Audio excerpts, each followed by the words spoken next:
Hello and welcome to The Unfiltered Experience with Tara and Louisa.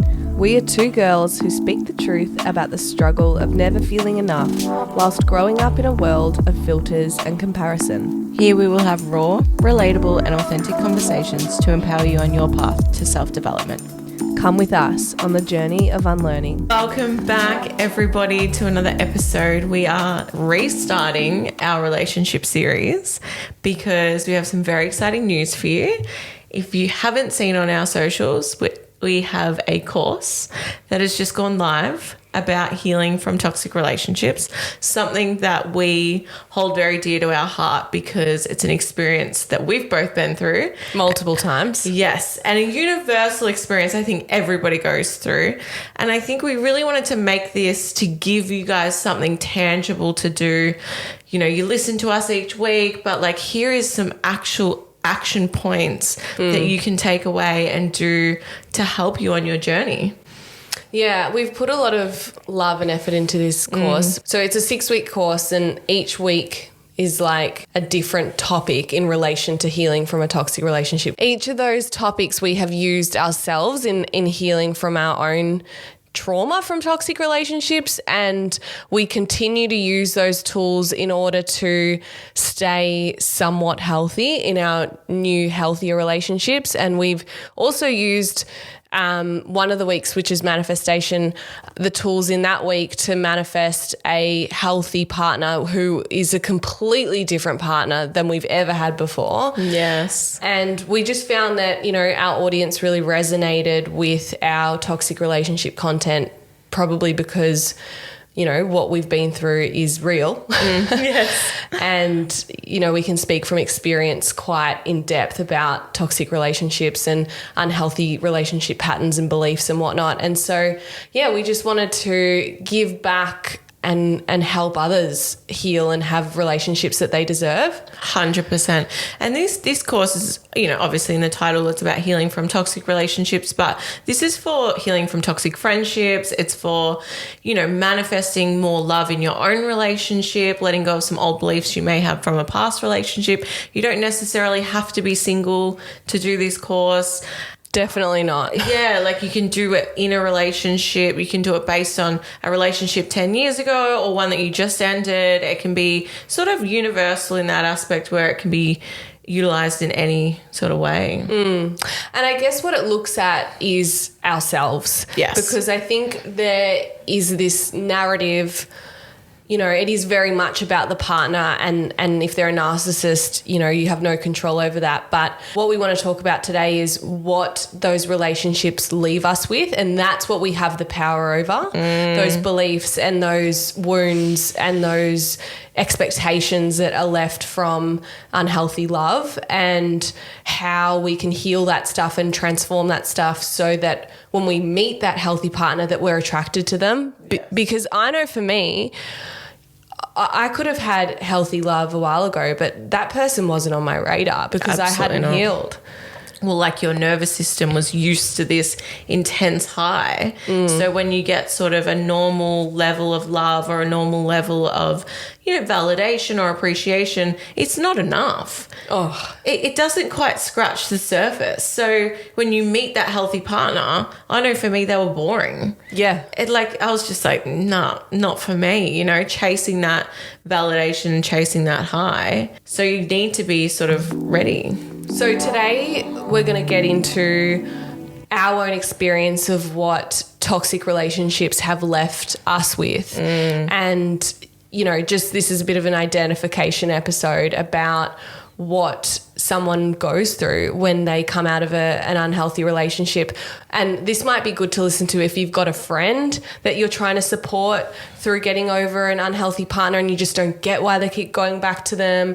Or this might be good if you're in the depths of despair and you've just gotten out of that relationship, or, you know, you've been through something in the past and you just can't get over that one person. So we'll get straight into it. I think the biggest thing, you know, when we were discussing this episode just before we started recording, the biggest thing that stood out to me post toxic relationship, and I mean it's been a little while so it's hard to remember, but the biggest thing that I remember is that feeling of just being completely empty, like your soul has been taken from your body. And it's important to note, like, toxic relationships form a codependent attachment. Like, we're not looking at a healthy relationship where someone's got their friends and you've got yours, and they've got their life and you've got yours, and you meet in the middle and you guys have a relationship. We're talking about this enmeshed toxicity of you becoming part of that person and then becoming part of you. And when that relationship ends, it feels like you're left with nothing. It feels like you're left with no version of yourself. And I know for me, like, my ex-partner in my toxic relationship, he told me so much about who I was because he wanted that control. So when he wasn't there telling me who I was anymore, I was like left with, who the fuck am I?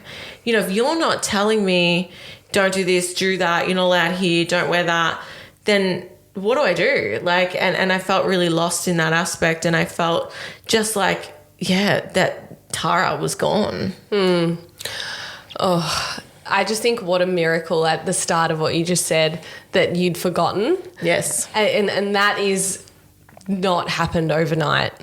Like, that is something that happens from years of like work on yourself. And I think for anyone that might be, you know, long term into a healthy relationship and still have like dreams or memories or, you know, feelings that come up about this one person that was, you know, unhealthy or toxic, that is so normal.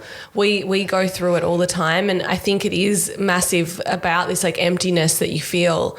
I know for me, a healthy person is, this is from a book, Feel the Fear and Do It Anyway. She talks about like you have this like 9 grid and you've got all these little squares, and a healthy person has like all their interests in those squares. So they've got their relationship, they've got their family, they've got, you know, their job, and they've got their hobby here, and they've got their friends there. And there's this like beautiful grid of this really colourful life in all different areas. And then what happens in a toxic relationship is you just have one square. Once you lose all those other little squares because they become not a priority, because this person is all encompassing, they're like a drug. And then when you lose that partner, you're losing your entire identity.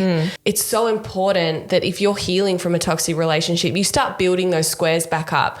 Like, oh, okay, I like drawing. I'm just going to go to a drawing class. Like, I'm going to create a square around drawing or whatever it is, you know, or I'm going to reach back out to my old friends. And we're going to talk about like how it affects your self-esteem and self-worth. For me, that other person was my self-esteem and self-worth. Yes. How they treated me was how happy I was with myself that day. It was like the direct feedback on whether I was worthy or not. So when they took my worthiness away and they, you know, shamed me or we broke up, I had no worth.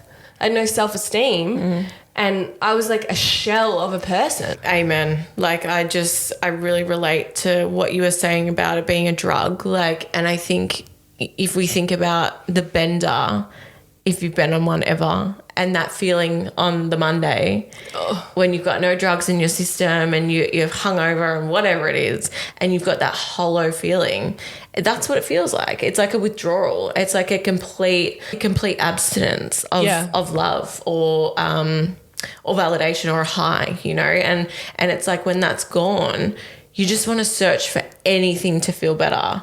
And, you know, you get addicted to that high level of intensity because a toxic relationship will follow a cycle, right? And I won't get into it, but it's got the high highs and the low lows, and they just run around in circles.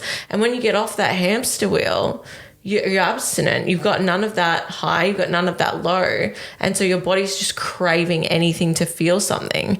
And I know for me, like, yeah, I just kind of was always, since that person, looking to fulfill that need. And obviously I don't have drugs and alcohol, so I couldn't just sip on a bottle of wine and get over it. I had to really feel that feeling of complete and utter loneliness and emptiness and like detox of toxicity. Yeah. And I think what I wanted to say before, I feel like in this day and age, it can be very glorified to be with someone 100% of the time and completely enmesh your lives. And I think like that a part of that responsibility falls on media and the movies and the entertainment industry. And it shows online like a successful relationship is one where they become a part of you and they're everything, and, you know, like you can't go a day without seeing each other, literally like enmeshed. And obviously I think it's really important, you know, when you get to a certain level in a relationship, you do see each other every day and whatnot because you live together. But there is a selling point that is unhealthy about that because the movies aren't showing us a healthy interdependent relationship where, you know, I can go from being intimate to having my own life and having my own eggs in my basket. And they don't sell the reality. Like, they don't sell real life. It's like, yeah, it's a fantasy. They sell you a fantasy. Yeah, even with sex, right? Like, it's like, oh, we're just like getting it on in the living room and it's so spontaneous and I just have an orgasm straight away. It's like that doesn't happen. It's setting me up for failure. And so when I enter into a healthy relationship and it's very like slow, or there can be some separateness and then some closeness, and it's just a different type of relationship, I think I'm doing it wrong because I'm sold a different story. And I think the detox from an enmeshment, like, don't underestimate the power of that, because like, I'm still detoxing 5.5 years later from an enmeshment, even being in a relationship past that. And it really is like being with a drug, a person that is a drug. 100%. Yeah, I think the biggest thing for me was adjusting to the normal standard of a relationship, because I was given something that was so intense and so provoking. Like, I was constantly longing for this love and feeling like I could never quite get it. And it was like this chase, this constant need, like desire, like to the point where like I would give my world to have that. You know, like I'd give you anything I could to get that fix. And you know, transitioning to a healthy relationship post that, I felt like you said, if I didn't need you, like my life depended on it, then I didn't love you. And it's like, that's not what love is, right? It sets you up for this failed expectation of love. And when you chase that feeling, I know for me, like post toxic relationship, I chased another toxic relationship to fulfill that feeling. So it's like this gaping hole inside of me that wants to be filled. And the only way it can be filled is when I'm like longing. And I'll never forget it. I used to think that love was a feeling that came from your stomach, not from your heart. And being in a healthy relationship now, I feel love from my heart for the first time in my life. And now I know that feeling from my stomach, that was anxiety. That was an anxious attachment. And I confused that. I used to think the screaming and the crying and the anxiety and the sleepless nights and all of that stuff meant I loved that person. Like, look at how much I love you. And it's like, no, this is how much pain I'm in because of you. A big part of healing from a toxic relationship is also this feeling of despair that you'll feel like you'll never love again. You feel like you'll never find someone as amazing, and your friends are like, what do you mean? That person was horrific. Like, you're going to find someone better tomorrow at the shop. But for you, there is something, I mean, and we'll do another episode on this about trauma bonding, but there is a visceral, like physiological attachment to people that are unhealthy, specifically narcissistic relationships when you're an empath and you're a codependent, that doesn't make conscious sense. It doesn't make logical sense at all.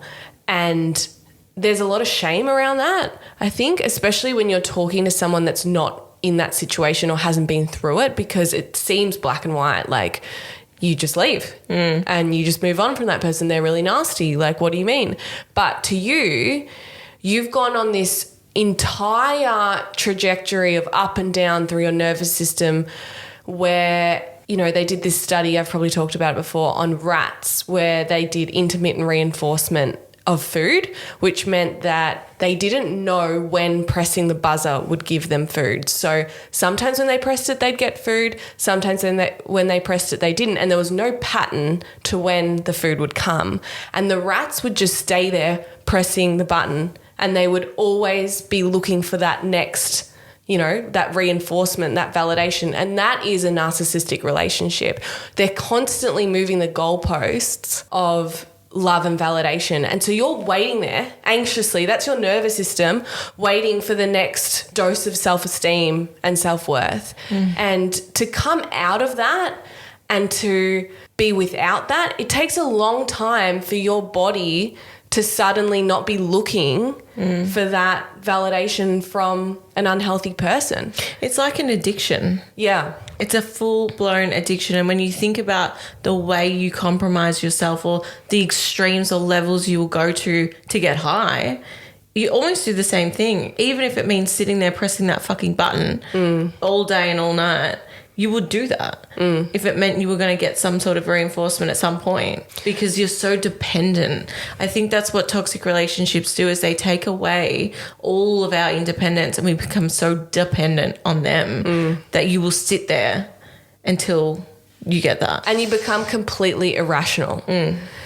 Things don't make rational sense. However, it's what your body feels like it needs to do to feel safe.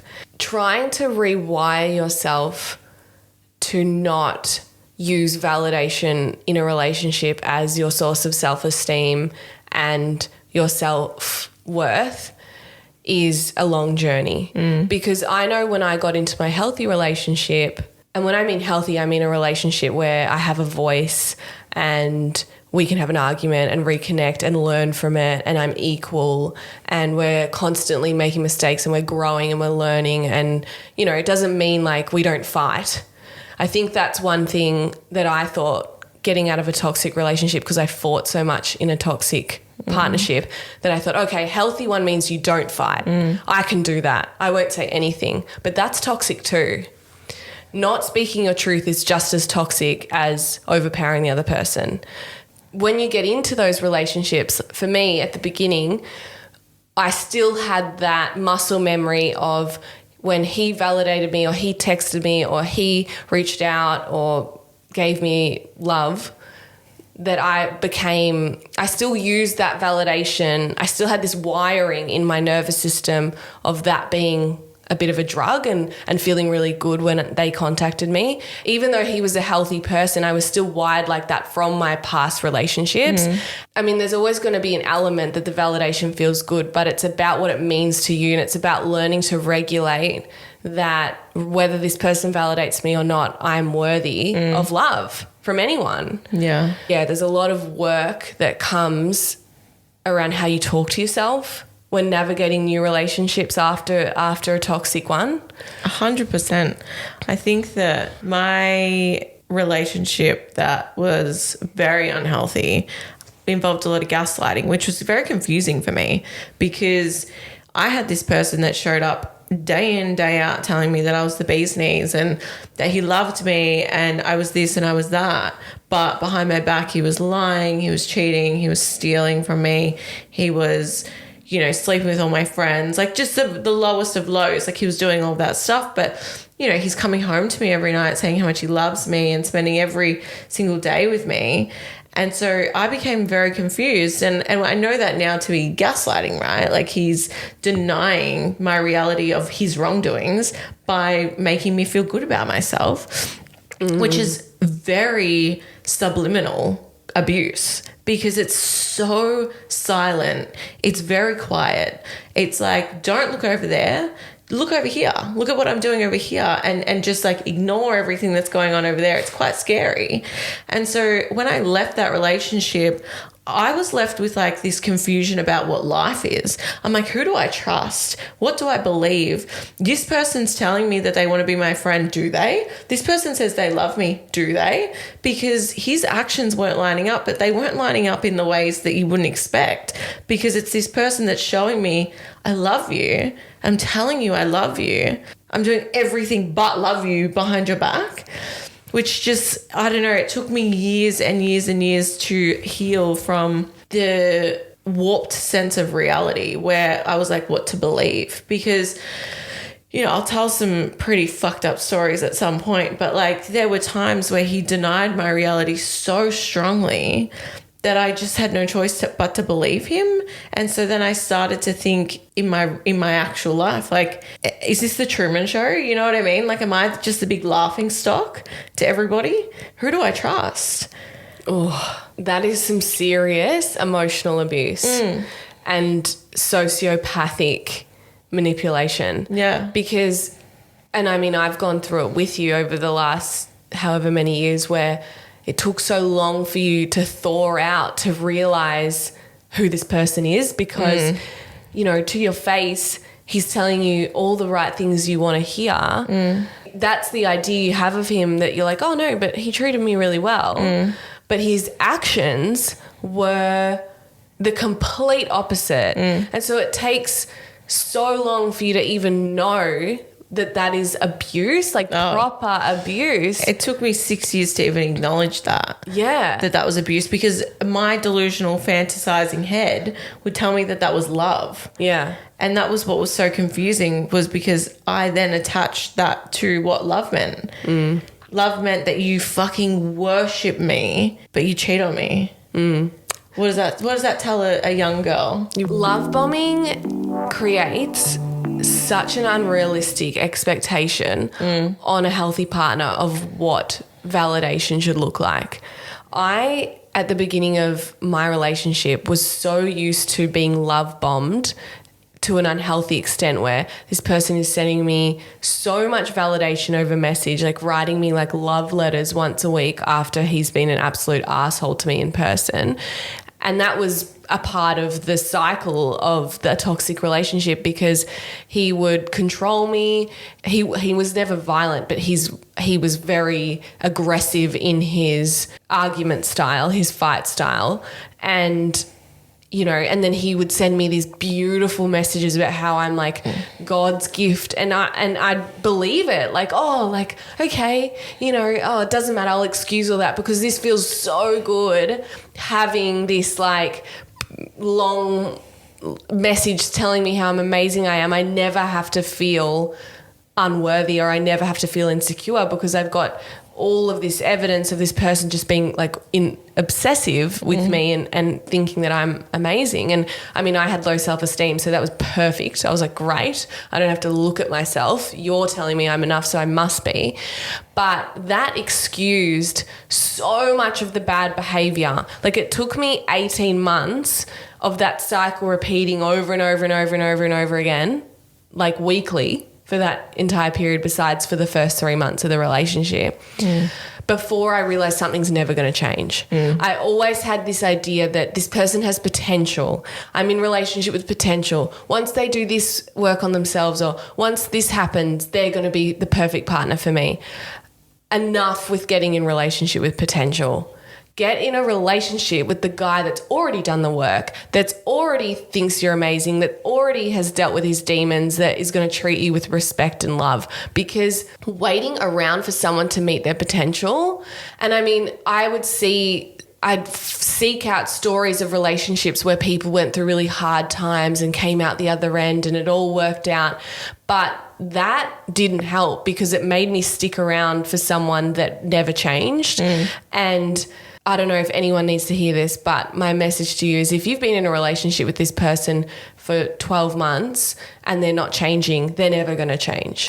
Yes, and they will pretend, like in your situation, they'll pretend that they will change to keep you. And they keep you stuck with that loop of, no, I will be better. Next time it'll be different. I promise I'm not going to do it like that. And so you keep holding on that someday that's going to become the truth. But look at the evidence. And your evidence was that just was never going to happen. Well, what spoke to me the loudest by the end of it was on my milestone, my recovery milestone, on when I turned a year clean, he ruined that milestone by picking a fight with me about something that I had no control over. And the same thing happened a year later. And that was what spoke to me. I was like, here I am. It just cut through the denial. Here I am a year later dealing with the same thing. I've been dealing with the same thing over the last year. I cannot ignore this anymore, because every message that he'd written, I'd always thought, okay, you know, this will be different, or that will change, or when he does this, or when I do that differently, and da-da-da-da-da. But nothing changed. And I mean, I really admire people. Yeah, okay, maybe people do change and grow in relationships, which I'm sure they do to an extent. But you've got to look at when that apology is manipulation. When is that apology without action, we know, is manipulation. And obviously there's space for people to be human and grow. And I'm not talking about that. Like, I'm talking about emotional abuse that doesn't change. Or the narcissistic cycle. Yeah. Where the only time where they're apologetic and they're loving you and they're validating you is when they're saving themselves from something that they've done. It's like, it's not coming from a genuine place. It's to say, look, don't leave me.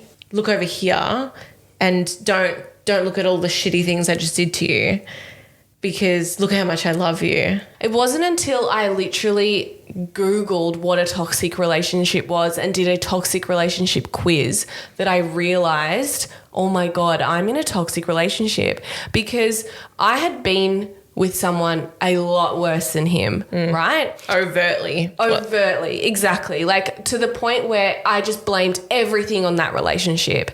And because that was what I'd been through before, when I got into this next relationship, my expectation was that it must be healthier. It must be good. You know, it took me a long time to realize that relationship was toxic as well, but in a different way. Okay, because this person isn't doing the really overt stuff that this other person was doing, it doesn't mean that it's okay if it's harmful. And yeah, so I remember going online and searching on a toxic relationship quiz and getting like 100% this is a toxic relationship. The only thing that wasn't ticked, it was like 99 or something. The only thing that wasn't ticked was the physical violence stuff. I'm sorry, if you are on Googling if your relationship is toxic, you're in a toxic relationship. You just don't want to see it. I couldn't see it. There's no way I could have seen that. I was like... You were addicted to the highs. Yeah. And I also had no awareness over what a healthy relationship was. I just assumed like it had to be better because it wasn't as explicit. It's about how it sits with you. Like, is this person supportive of your growth as a human being, or do they want you to stay small and stuck? And that was the bottom line. He wanted me to be small and stuck because I was an extension of him. And that suits his ego and soothes his self-esteem if you stay small. Amen. It's a big topic. I'll leave some links in the show notes about the course, but also about any resources like Lifeline and 1-800-RESPECT for anyone that might be going through a domestic violent or toxic relationship. I'll even leave the toxic relationship quiz. But yeah, we just really urge, I know for me, I chose not to tell my friends everything. I would tell, Tara some stuff, then I'd tell our other friend Kate something else, and I'd switch between the two because, then it didn't seem too bad. Because if they really knew the frequency of everything that was going on, it would be obvious what to do.